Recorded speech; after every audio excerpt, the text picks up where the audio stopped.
President Bashar al-Assad says his country supports Russia in its recent actions in South Ossetia. The comment was made during a meeting with Russia's President Dmitry Medvedev in the Black Sea resort of Sochi, where Assad is on a 2-day working visit. Syria has also expressed its readiness to negotiate hosting Russian missiles as a response to a US missile shield in Europe. RT's Alexandra Koshenitskaya has this report. For Bashar Assad, it was the first meeting with President Medvedev. More than getting acquainted, he wanted to show his support. We would like to express our support to Russia's stance in the recent conflict and the situation in Abkhazia and South Ossetia.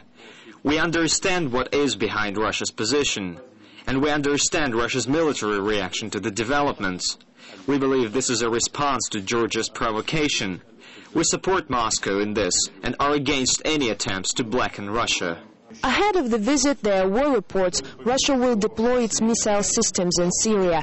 In particular, the missile complex Iskander that Syria has been asking for a long time. We are ready to consider the offer of the Syrian side regarding the purchase of new weaponry. Our position is clear.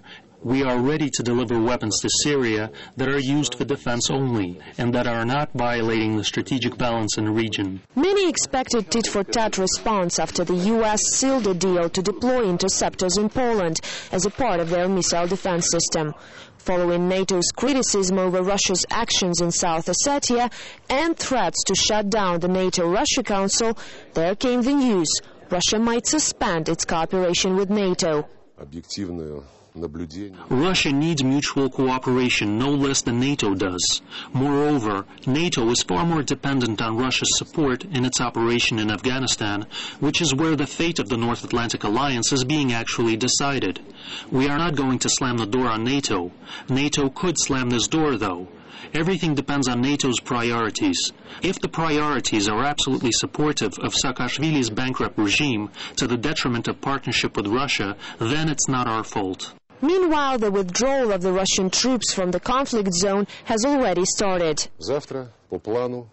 Tomorrow, our peacekeepers will set up 8 posts on the external side of the security zone according to their plan. A peacekeeping contingent will be deployed at each of these checkpoints with an aim of bringing the number of peacekeepers to no more than 500. All other Russian army units that were sent to the region to reinforce the Russian peacekeepers will be withdrawn to South Ossetia or Russia. Russia is fully committed to the 6 principles of ceasefire, but according to Lavrov, some of the country's partners are not willing to notice that and use diplomatic tricks. People have been working with this document quite creatively and liberally. We're categorically against it. Just think about it. The initial paper approved by Medvedev and Sarkozy said that Georgian troops must be withdrawn to their permanent bases.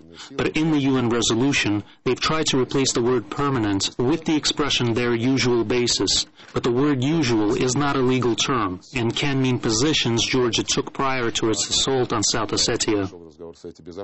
As the sides are fighting over the legal terms, South Ossetia, together with another Georgian breakaway region of Abkhazia, once again requested for Russia to recognize their independence. We fully understand the feelings of the South Ossetians and the Abkhazians. These nations have been under chauvinistic pressure from Georgia over the past 15 years. We've been striving to fulfill our function as mediators and peacekeepers very patiently and consistently for all these years. If someone actually questioned Georgian territorial integrity and struck the hardest blow on it by doing so, it was the present leader of the country, Mikhail Saakashvili. Question is, how far this understanding might spread?